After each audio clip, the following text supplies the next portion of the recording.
el Centro PEN Guatemala tiene el gusto de presentar a la licenciada Violeta de León Moreno, quien nos hablará sobre la obra y la vida de Margarita Carrera.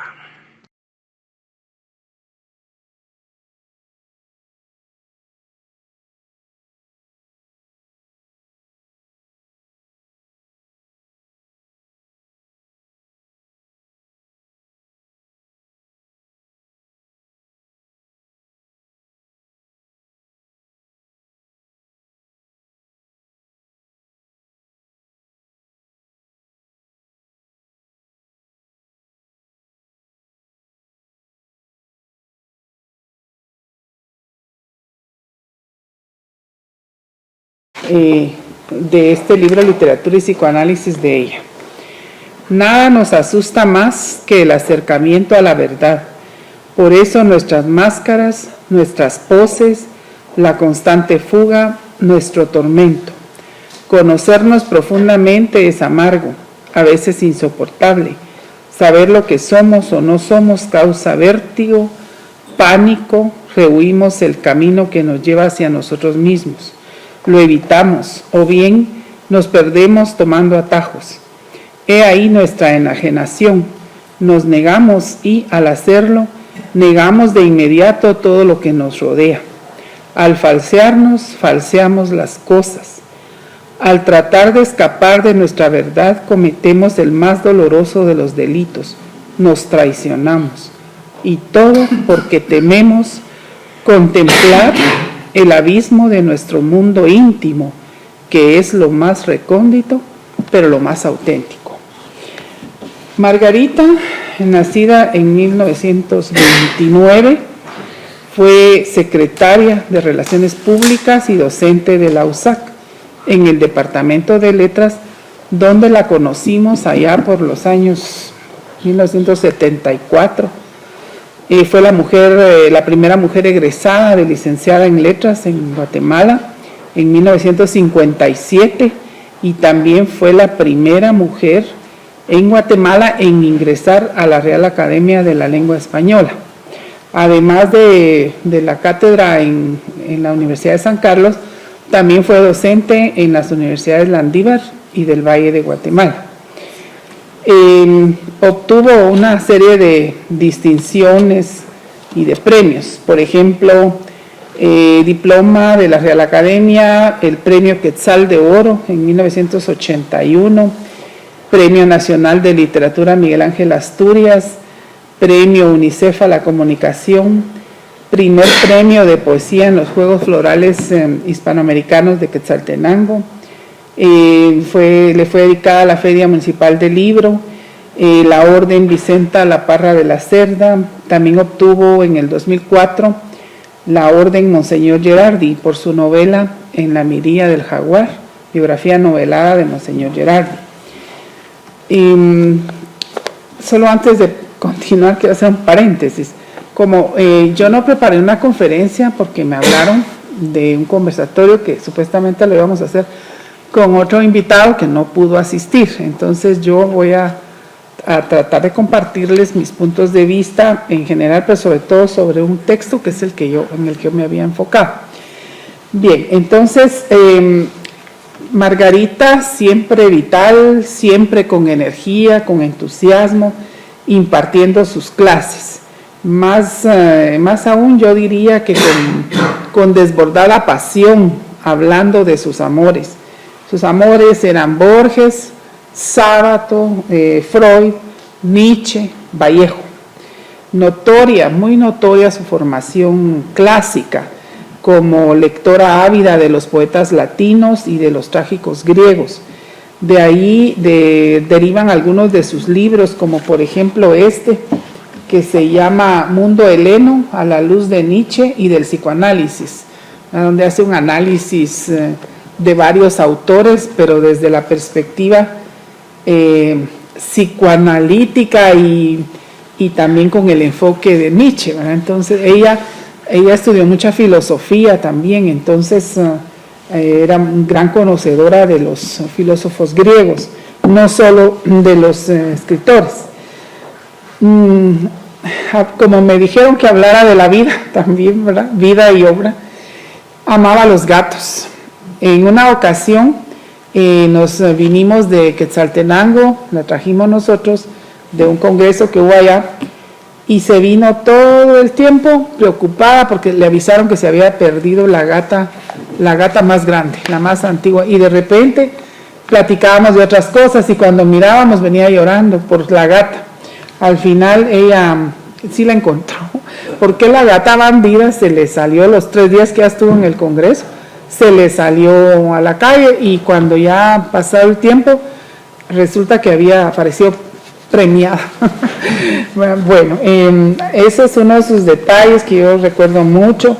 También en la facultad ella le decían, cuando ella y doña Luz y doña Margual Zamora, que la acabamos de recordar aquí con mi amiga la licenciada, que fue alumna de ellas también, se peleaban ellas 3, doña Luz Méndez, Margarita y doña Margo. Entonces todo el mundo decía, está hirviendo la caldera del diablo ahí en el departamento de leyes, porque era cuestión seria verlas a ellas. Doña Luz, de un carácter muy fuerte, quizá algunos la conocieron, y Margarita aparentemente no, pero también como era muy apasionada en su defensa de las cosas, ¿verdad? Entonces esa es otra de sus rasgos, ¿verdad?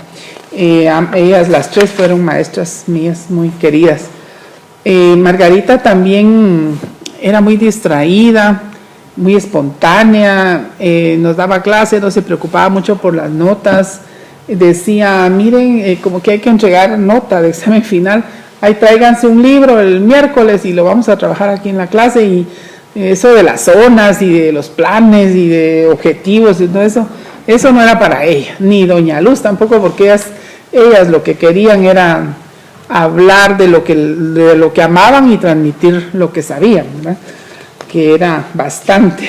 Entonces era así, ella muy, muy despreocupada en la clase, y nosotros boquiabiertos, escuchándola. Yo ya no recuerdo si realmente nos interesaba más oírla por lo que sabía o por la forma como lo decía, ¿verdad? Pero era un desborde de emociones cuando ella hablaba de Borges, por ejemplo, ¿verdad? Entonces nosotros siempre estábamos ahí pendientes de lo que ella nos decía, y de repente había cursos que no le gustaban mucho. Por ejemplo, nos dio un curso de sintaxis superior del idioma español, y entonces de repente llegaba y decía, mire, Aura Violeta, a mí siempre ella me dijo mis 2 nombres, pase usted a explicarlo, y me tenía que pasar yo ahí con la pena frente a los compañeros, y ella ahí sentada, porque me decía, es que eso de estar analizando oraciones a mí no mucho me gusta, me aburre. Esa era ella, ¿verdad? Y también hay alguna anécdota divertida, interesante, que nosotros recordamos con mucho cariño cuando hablamos de ella. Creo que algunos de ustedes conocieron al filósofo Reyes Antonio Pérez Rojas, que fue nuestro decano de humanidades, ¿verdad? Hace ya tantos años. El ratón Pérez Rojas, sí. Y entonces él había fallecido hacía unos 10 años, ¿verdad? Que falleció. Entonces estuvimos invitadas una serie de mujeres ahí a una actividad, y llegó Margarita, ¿verdad? Y entonces estaba la viuda de Reyes Antonio. Y eso se los cuento solo para que vean cómo era distraída, era divina, ¿verdad? Dice, cuando vio a la viuda de Reyes Antonio, ella la fue a abrazar y le preguntó a Ivoncita Lima, le fue a preguntar, ¿qué tal está Reyes Antonio? Entonces ella se quedó lívida, ¿verdad? La viuda. Y le dijo, Margarita, le dijo, pero si Reyes Antonio falleció, le dijo. Y entonces Margarita quedó conmovida, ya faltaba de llorar. Ay, pero ¿cómo va a ser eso? Pero no puede ser, ¿y cómo? En un accidente, y cada vez se ponía peor de asustada, ¿verdad? Entonces, ay, que lo siento. Y nosotros mirábamos, porque Margarita había estado en el entierro, ¿verdad? Bueno, como a la hora de que empezó la reunión, entonces se despidió. Y cuando se despidió, entonces todavía le dice, ay, Ivoncita, adiós, le dice, saludos a Reyes Santo. Era tal el grado de distracción, pero creo que ella más vivía centrada en lo que escribía, porque esa era su gran pasión. Bueno, ella siempre con su cabello largo, a veces suelto. A mí nunca me perdonó que me lo hubiera cortado. Practicó siempre la natación. Aparte del periodismo y por supuesto de la escritura,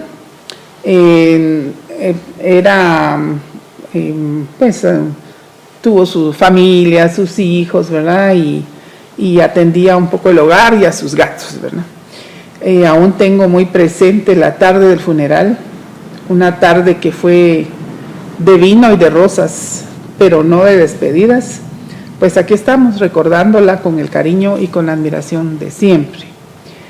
En cuanto a sus obras, su primer libro de poemas, que se llamó Poemas Pequeños, de 1951, da cuenta de la importancia que la autora habría de alcanzar en las letras hispanoamericanas. Y aquí quiero citar a mi otro estimadísimo maestro, el doctor Alvisures Palma, que escribió aquí en el prólogo. Dice, el solo nombre de la autora constituye garantía para estos versos. En efecto, Margarita es una de las voces poéticas más importantes de Hispanoamérica.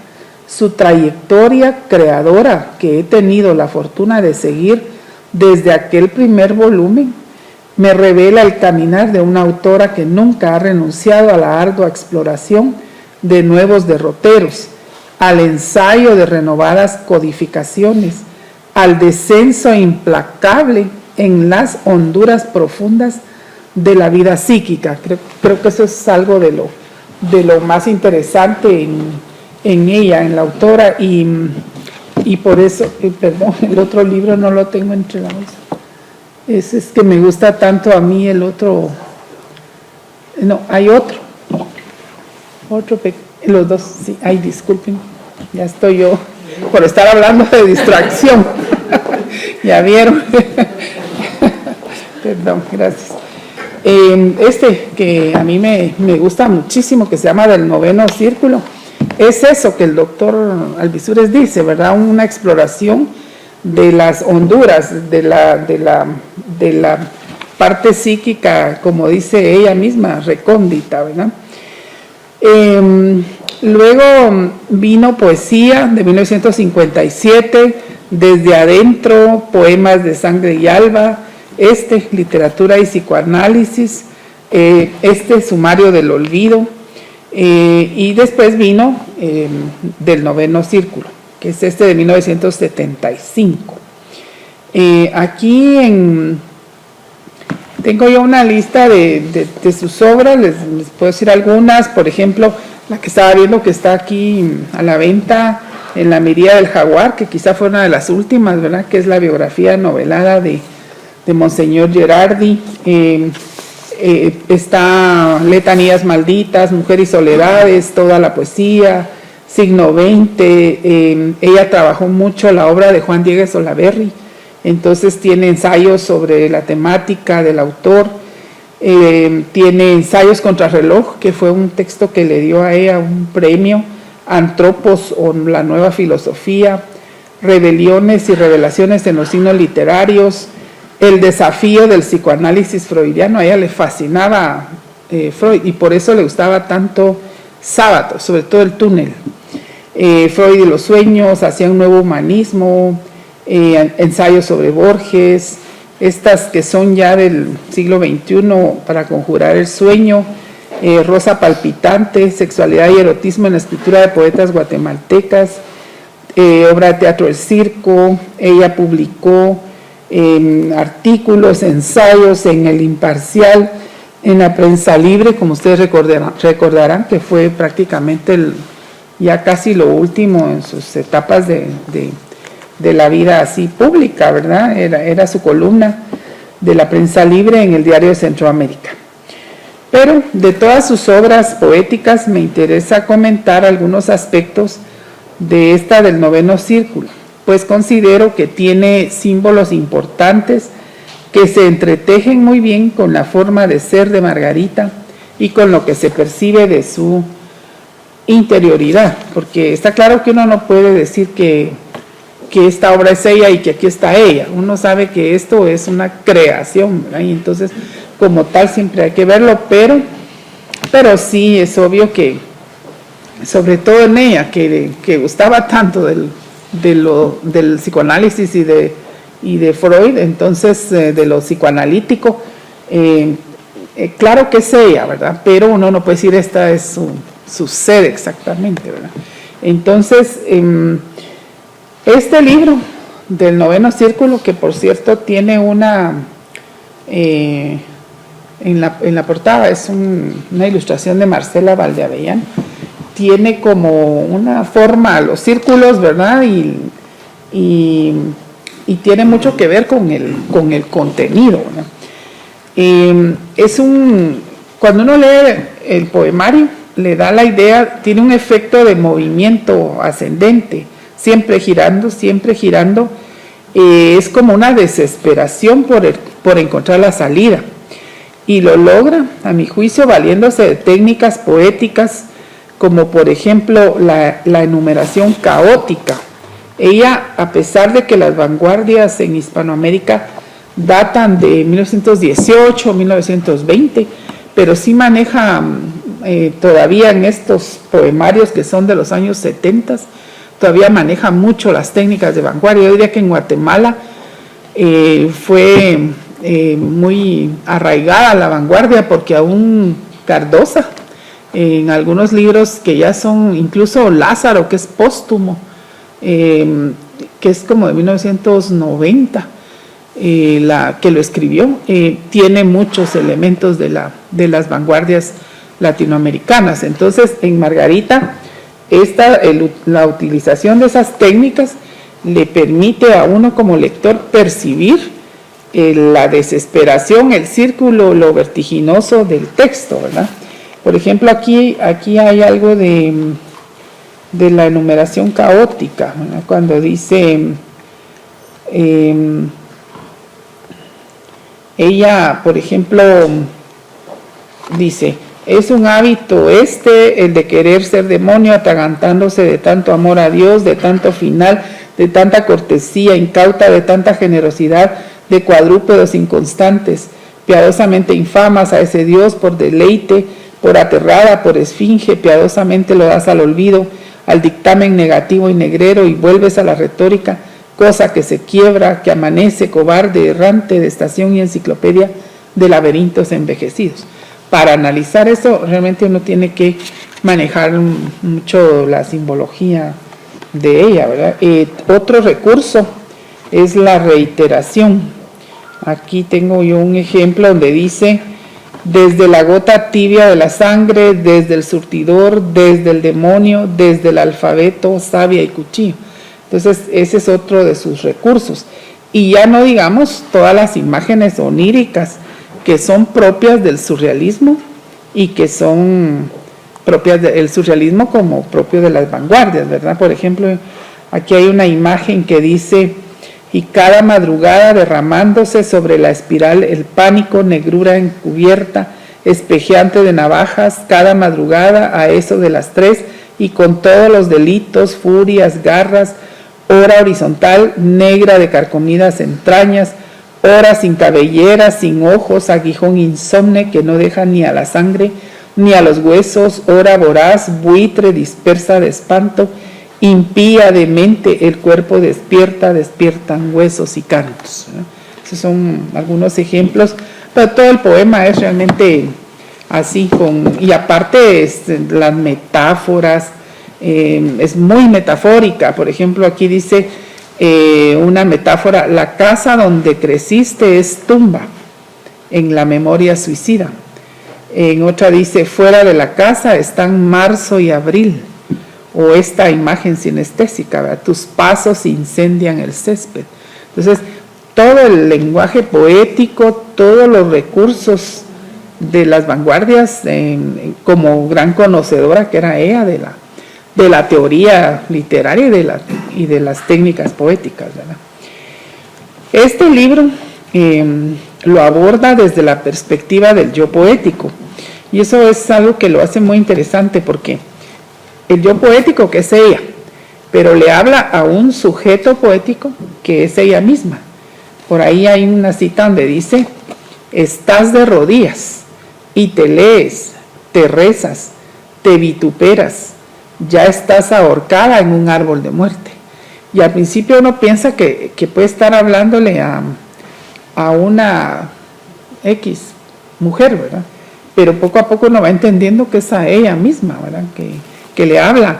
Hay momentos en que se confunde si es niña, adolescente o mujer, ¿verdad? Es una fusión-confusión. Como sabemos, el noveno círculo es el final de la espiral que Dante describe en la Divina Comedia, el círculo donde están los traidores y el propio Belcebú. Pero ella no lo enfoca desde esa perspectiva, sino más bien esto del noveno círculo, el título proviene de fondo, de profundidad, de fuego. Es el centro. Entonces, de ahí, como centro de la tierra, emerge la figura femenina que rompe el cerco de la soledad, de la sumisión, que sube, que va, que busca un camino, su camino, que quiere dejar a la niña y encontrar a la mujer a la cual esperan mundos distintos. Por ejemplo, acá tengo una cita que dice algo así como: sube, ¿verdad? Camina, los libros te aguardan y al leerlos te lees, la Ibarburú, la Mistral. Entonces está hablando de, como ustedes saben que ella también junto con Luz Méndez, con Ana María y con otras autoras han sido en Guatemala ejemplo de mujeres luchadoras que han tratado de que la mujer tenga el lugar que le corresponde en la sociedad, ¿verdad? Entonces, ella es una de las más fuertes poetas que trabajaron en ese sentido. Entonces, aquí se nota perfectamente cómo se está tratando de romper con todo. Ella llega al punto de ser irreverente, ¿verdad? Y irreverente en todos los aspectos, pero lo que quiere ser ella, libre, ¿verdad? Sin ataduras, entiéndase el machismo, la propia familia, los padres, ¿verdad? Como los textos de Ana María Rodas, ¿verdad? Que son tan claros en ese tema, ¿verdad? Entonces acá hacia ahí va ella, ¿verdad? Dice,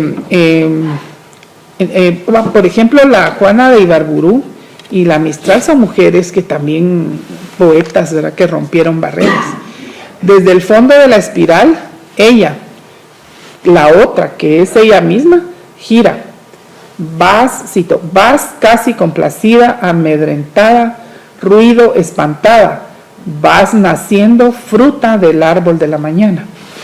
Aquí creo que tengo una cita que enriquece esta parte. Dice: vas naufragando, invistiendo, vomitando, desamando, amando, desamando. Una sola, ese es otro rasgo de la vanguardia.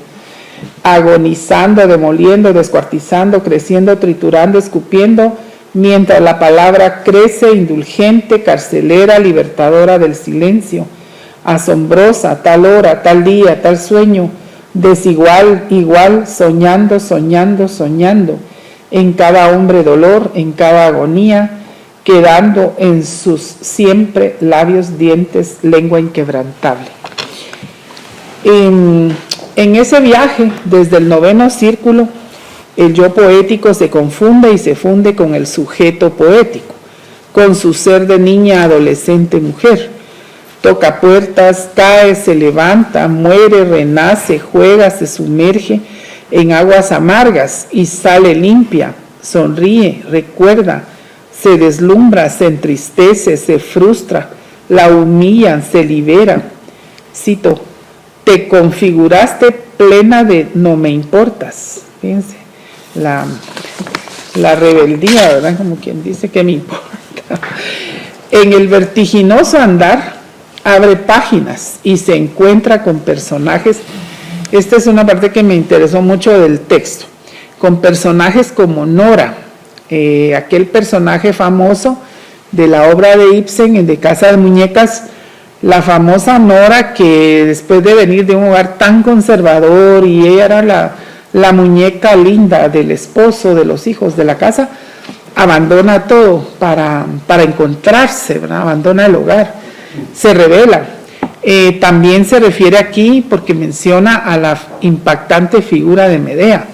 Medea es terrible, ¿verdad? Ella cometió un crimen, ella mató a sus propios hijos, y yo, si no mal recuerdo, creo que también al hermano, pero lo que Margarita enarbola no es ese dato, sino la fuerza, la decisión de una mujer como Medea, ¿verdad? Que realmente es una de las figuras más impactantes del teatro clásico griego.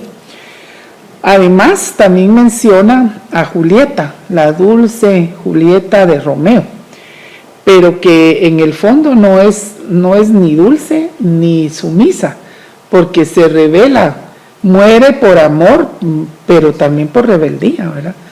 Entonces, por eso llama la atención cómo va ella entretejiendo sus propios deseos, su vida con personajes estos que son sus personajes inspiradores, ¿verdad? Y que son esas mujeres así fuertes.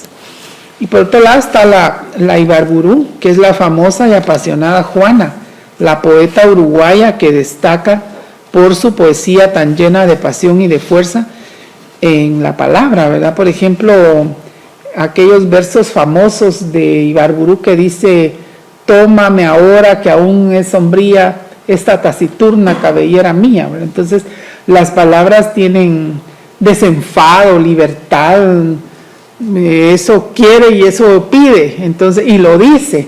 Y entonces para Margarita, la Ibarburu también es uno de sus personajes, pues ella no es personaje, sino que es una poeta inspiradora, ¿verdad? Y así como esos versos, Ibarburu tiene muchos, ¿verdad? Este solo es uno de los tantos poemas que tiene, pero ella la menciona mucho. Y seguramente impresionaron mucho a una Margarita ávida de vivir la vida libre e intensamente. En fin, yo veo el contenido de este poemario como un reflejo del anhelo de un yo poético que desde la angustia y la soledad avanza con fuerza, con energía, con rebeldía. Es como una llamarada, avanza y sale del fondo pese a todo. Aquí Margarita, que sería uno de los símbolos quizás más importantes del libro, sale del fuego, ¿verdad? Ella es fuego, es pasión, es vida, es muerte, es voz intensa que grita, que esculpe su ser. Esta frase la tomo de uno de los versos: esculpe su ser. Lo veo como una descripción de sus ilusiones, de sus verdades, de sus odios, de sus amores, de sus máscaras, como lo dice en la cita que les leí al principio. Ahora bien, a pesar de que también es vertiginosa, sobre todo por la técnica vanguardista de la enumeración caótica, la cuarta parte del poemario nos proporciona algún grado de relax. En cierto modo, la última parte tranquiliza al lector, porque uno ya viene como también en esa vorágine, ¿verdad? Uno está leyendo todo aquello y también ya quiere salir huyendo como Nora, ¿verdad? Irse a buscar otras, a encontrarse, ¿verdad?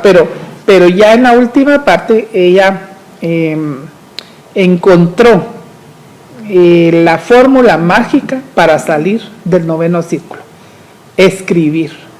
Escribir es todo. Entonces comienza. Escribir es soñar, es ser, es tocar la vida con los dedos del alma, es hacer piruetas, es hablar a la piedra, es derribar ídolos, es volver a crear, es caminar sin brújula, es seguir vivo, es hundirse en el tiempo sin retorno, es ser memoria de una historia, es retorcerse los cabellos absolutos de deseo, es hablar al pueblo que no escucha, es rumiar a los descuartizados, es ir al cementerio para saborear la hiedra. En algunas partes del poemario también a mí me llama la atención que por momentos siento que pudiera como romper con la línea de pensamiento que trae, porque de repente se refiere al terremoto del 76 y entonces también habla ahí de la muerte, de los destrozos, ¿verdad? Del pánico, podría parecer como que eso le surgió en ese momento, ¿verdad? Pero yo siento que rompe un poquito con la línea que trae y también tiene otra parte donde se queja de la pobreza de su infancia y de su adolescencia y dice que eso da a entender que eso la marcó mucho a ella.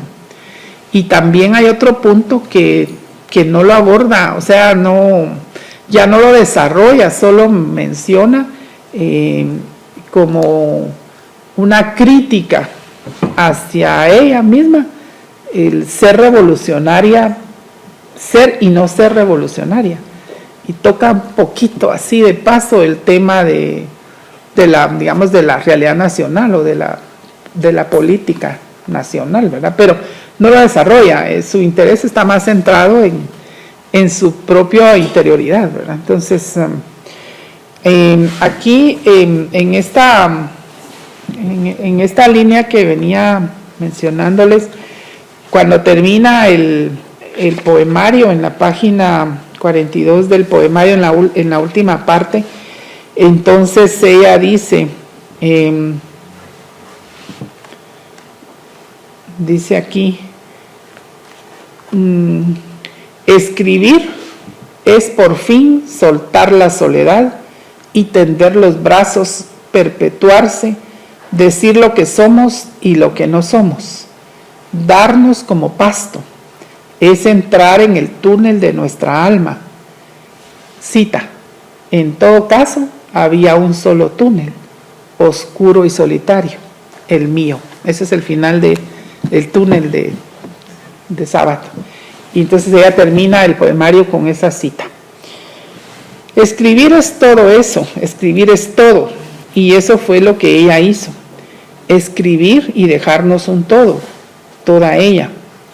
Un privilegio recordar a mi maestra leyendo este poema en algún aula de la universidad y un privilegio recordarla acá en este momento. Agradecida.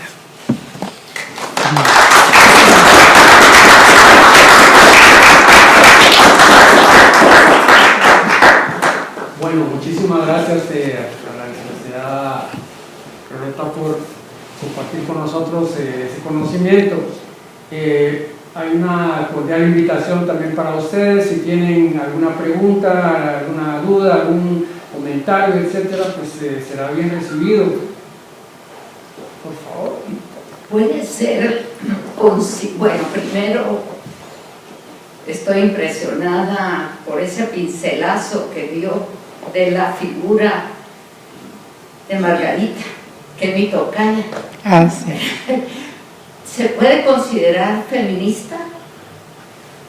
Ah, yo diría que sí, sí, sí, sí. Claro, pero en ningún momento, por ejemplo, se menciona como... Ah, no, porque... Claramente se menciona con luz, con sí. luz. Sí, sí, lo que pasa es que este poemario no es el que yo debería usar para ejemplificar ese tema, claro. Sino que están todos los demás, ¿verdad? Por ejemplo, aquí en esta antología personal de poesía, aquí es una serie de otros poemarios, ¿verdad? De resumen de otros poemarios, pero no es el del noveno círculo el mejor ejemplo para que yo le hable de feminismo. Pero yo diría que sí, mire, ella en su... Yo, sinceramente, de su vida privada no conocí mucho, no sé mucho sí conozco a algunas personas de su familia, pero sí en alguna actividad cultural, ¿verdad? No a tratarla propiamente, ¿verdad? Pero sí creo que sí estaba muy dolida con la condición de mujer, y entonces sí lo plasma, ¿verdad? En sus poemas y en lo que escribía y en lo que hablaba, en lo que platicaba con uno, y en el rumbo que tomó la vida de ella ya con los años, ¿verdad? Porque ahí vivía sola, escribiendo, siempre en su casa con sus gatos y sus libros, ¿verdad? Entonces yo sí la considero dentro de esa línea que rompió barreras, ¿verdad? Que abanderó esta forma de pensar en nuestro medio, ¿verdad? Junto con Luz y con Ana María, especialmente ellas tres, ¿verdad? Y no recuerdo exactamente ahorita quiénes más, pero de las más notorias de ellas tres, ¿verdad? Sí, sí. Solo en ese sentido, yo creo que Margarita Carrera, yo como la conocí, como participé en algunas cosas, actividades y algunas bebetorias también, creo que realmente lo que ella buscaba era no tanto mostrarse como una mujer feminista, sino reivindicar su libertad como mujer, digamos, mostrarla. Yo creo que también por eso su afición, por esa pasión por Freud, por Borges, Sábato, etcétera, porque ella quería reafirmarse desde adentro, ¿verdad? Entonces, no en el sentido de hacer una política sobre feminismo, hacer una política sobre algún otro aspecto de la vida, sino como una reivindicación de su posibilidad como mujer y de su libertad. Yo creo que más que todo a eso apunta el trabajo de Margarita, desde mi percepción. Sí, yo creo que sí es menos fuerte que el caso de Luz, por ejemplo, que era mucho más, o Ana María, que son más enfocados en eso, ¿verdad? ¿Alguien más quiere participar con nosotros en esta actividad? Bueno, yo, perdón, hermano. Pues siguiendo con este tema de Margarita y el feminismo, estaba pensando que muchas mujeres no son feministas en el sentido de ser militantes, pero en el caso de las intelectuales, de las escritoras, habría que buscar y hacer un estudio particular en su obra, y ahí encontraríamos la idea, el pensamiento que tienen acerca de la mujer, la visión que tienen acerca de la mujer, y en ese caso, decididamente, Margarita es feminista, aunque no haya salido a las calles con pancartas a gritar por los derechos de la mujer, ¿verdad? Pero en su obra vamos a encontrar a una Margarita que plantea a una mujer igual al hombre, liberada, que puede alcanzar la misma condición de cualquier ser humano, ¿no? Sí, era ese asunto que comentaba, que no era una cuestión así de, bueno, yo me voy a proponer ser feminista, sino que ella le salía lo ser feminista por su propia convicción de libertad que ella tenía. Tan es así que, bueno, se divorció. Yo me acuerdo para el casamiento de Edgar, de su hijo, ¿verdad? Sí. Que fue a 18 y que estuvimos, ella llegó, incluso llegó el ex marido y todo. Ella totalmente aparte y siempre reivindicaba su posibilidad de que ella no necesitaba, digamos, de ese sostén para mostrarse ella, ¿verdad? Es más, y cuando le fue, digamos, ya imposible esa relación, pues sencillamente cortar y ya, punto, ¿verdad? Y así fue. Ella, sobre todo, también quería mostrarse como la mujer escritora, como la mujer que, digamos, amaba profundamente la literatura, porque yo recuerdo que todas esas separaciones, incluso sus relaciones sentimentales que estuvo posteriormente, ella casi siempre buscó personas que estuvieran muy vinculadas con la literatura, ¿verdad? O sea que yo creo que por encima de todo, su amor por la literatura y su pasión por mostrarse ella con toda su libertad, fue realmente lo que la marcaron a ella como una mujer de vanguardia, como una mujer, digamos, que se mostró como feminista sin proponérselo ser, ¿verdad? Ujú. Sí. ¿Alguien más quiere compartir con nosotros?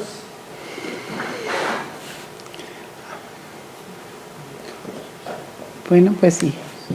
Sí, no, Por favor, ahí atrás.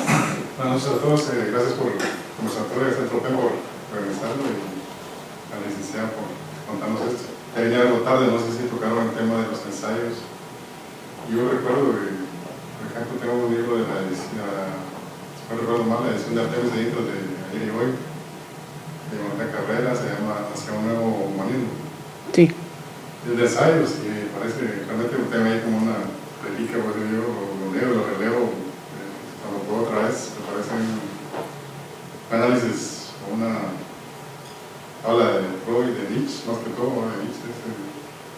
Y entonces recuerdo también las columnas de Prensa Libre, cuando yo empecé a leerla, la realidad que me convertí después en me tuve que esperar a los jueves para leerla, en sus columnas. Me parecían muy atinadas, pues una académica de gran altura, de gran pensamiento.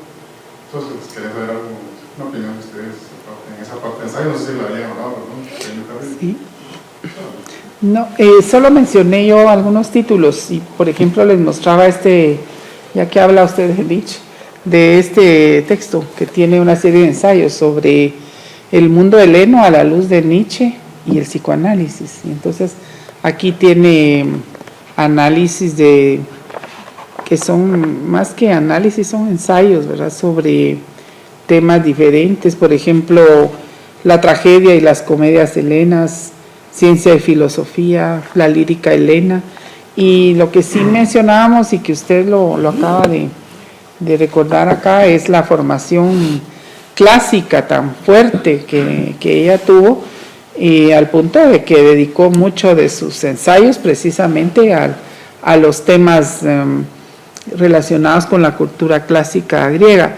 Y mencionó usted el ensayo del humanismo, y eso es algo que hay que reconocerle, ¿verdad?, y valorar en ella, que fue realmente una humanista, porque ahora ya se ha confundido qué es humanismo.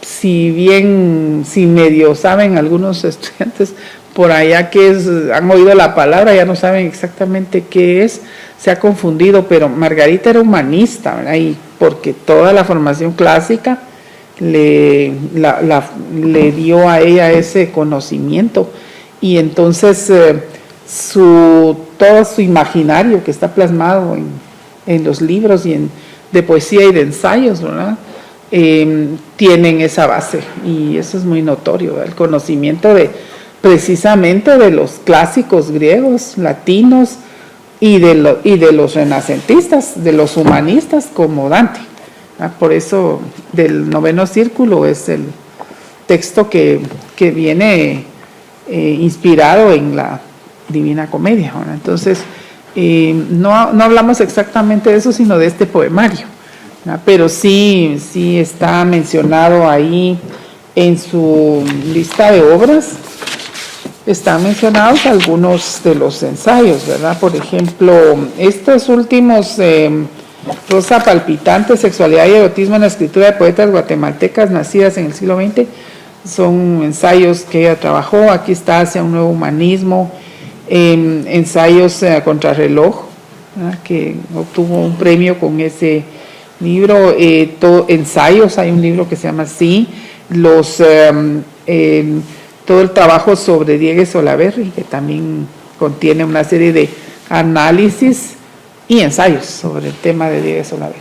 Sí, ella era una académica muy completa, se dedicó a los diferentes géneros, y también el periodismo, ¿verdad?, que es otra parte fundamental de su labor. Entonces, era una académica como pocas, y completa, ¿no? Ahí sí que, por eso es que la estamos haciendo este homenaje ahora, pues, porque es una manera de mantenerla vigente, ¿verdad? Y qué bueno que se mantienen vigentes, porque hay quienes se interesan en eso, porque Yo recuerdo mucho ya los últimos años, en unos últimos cursos en la universidad, no se trabajan ya tanto los autores guatemaltecos o los clásicos guatemaltecos, sino que o los nuevos o mucha literatura que les gusta mucho más a los estudiantes de los últimos años, como la novela negra y el realismo negro y el realismo sucio, y van por esas corrientes. Les encanta la literatura de terror ahora, ¿verdad? Y tengo yo unos alumnos que tienen una revista digital y me viven pidiendo ensayos sobre literatura de terror, ¿verdad? Por ahí va la línea de lo que les gusta ahora a los jóvenes incluso estudiantes de letras. Entonces no, es necesario que se conozcan estos autores, que son fundamentales en la historia de la literatura guatemalteca e hispanoamericana, porque al principio yo leí la cita del doctor Alvisures donde dice que es una de las mejores poetas hispanoamericanas, ¿verdad? Y eso ya lo decía él en el año 75, cuando escribió el prólogo de este libro. ¿Alguien más que Gustavo? Tal vez, bueno, yo estuve, o sea, en el 76, 77, 78. Entonces fue cuando conocí a Margarita Luz Méndez. Y en la Facultad de Humanidades había digamos, como había debate, discusión, había creación, lo que escribían y todo. Pienso que fueron una de las épocas más grandes de la Facultad de Humanidades. Yo estaba estudiando filosofía, no literatura. Ajá. Pero intercambiábamos también con algunos cursos de literatura, porque se mezclaba la filosofía, la literatura y la pedagogía inclusive. Entonces, ahí fue donde conocí a Margarita. Después nos reencontramos cuando en comunicación se hizo una presentación del libro precisamente de Monseñor Gerardi. Entonces ella la invitamos para que comentara su libro, y ahí estuvimos, bueno, conversando, pero ya se notaba bastante cansada, ¿no? Por la vida, pues. Entonces pienso que ella y las demás compañeras como que le dieron vida a la facultad, ¿no? Y tanto en literatura como en filosofía, ¿no? Sí, esa fue la época de oro, ¿verdad? El doctor Aguado, licenciado Hugo Cerezo Dardón, Ricardo Estrada. Sí, nosotros sí tuvimos la suerte de ser alumnos de ellos todavía, de toda esa generación, ¿verdad? Sí, y en filosofía, Amurrio, Matagavidia, Lara Roche, sí, entonces sí, le daban vida, y ya les comento yo que cuando se peleaban decían que estaba hirviendo la caldera del diablo, porque sí, en un aula había una discusión y ahí se oía aquello, ¿verdad? Tremendo, ¿verdad? Y ella era muy, aparentemente no, como que no iba a responder ante un exabrupto de Doña Luz, pero sí lo hacía. Entonces, sí, era la época esa. Pero en fin, no sé si hay alguien más que quiera participar. Yo quiero retomar este aspecto de Margarita como ensayista, porque que todos la conocemos y valoramos, y así se ha difundido la importancia de ella en la poesía, porque indudablemente ya se dijo cuál es su calidad y su proyección, pero casi no se conoce su obra de ensayo, y es una gran ensayista también, y diríamos que es tal vez de nuestra época una de las primeras mujeres que se dedica de lleno al ensayo, gracias a esa formación tan completa que ella misma se forjó, porque aún con los estudios de literatura, si uno no se propone ahondar más y conocer más, no se pasa de tener lo básico, lo esencial, ¿verdad? Pero ella ahondó especialmente en la filosofía y en el psicoanálisis, con los autores que ya se mencionaron, y se dedicó a cultivar el ensayo, que es un género especialmente de carácter intelectual, ¿verdad? La mayoría de ensayistas, diríamos, bueno, casi en todos los campos de la producción literaria son hombres, y no hay muchas mujeres. Habría que hacer un estudio, una estadística para afirmar qué porcentaje, pero en Guatemala Margarita sí constituye una de las primeras y de las más importantes mujeres que ha cultivado el ensayo, porque no se habla solo de un tomo, sino tiene como 3 o 4 tomos de ensayo, es decir, una actividad que mantuvo a lo largo de su vida, de su producción literaria. Y ella, me parece, igual que Luz Méndez también, han servido de ejemplo a nuevas autoras, porque además de cultivar la poesía, por ejemplo, podemos mencionar ahora a autoras que se dedican al ensayo y que están siguiendo esa línea también. Menciono a Aida Toledo, menciono a Anabel Acevedo, que son en cierto modo producto de ese ejemplo que ha dado Margarita. Y sí convendría divulgar más, estudiar más esta obra ensayística de Margarita, que ya decía, se ha valorado más solo por la producción poética. Bien, muchísimas gracias. Entonces quisiéramos continuar con esto, pero ya nos están marcando el tiempo. Entonces, pues no nos queda más que agradecerle a la licenciada Violeta y a usted por habernos acompañado en esta actividad, en la cual rememoramos y evocamos a Margarita Carrera, y queremos que su obra persista y sea leída para el bien de todos, ¿no? Muchísimas gracias, pues. Buenas noches.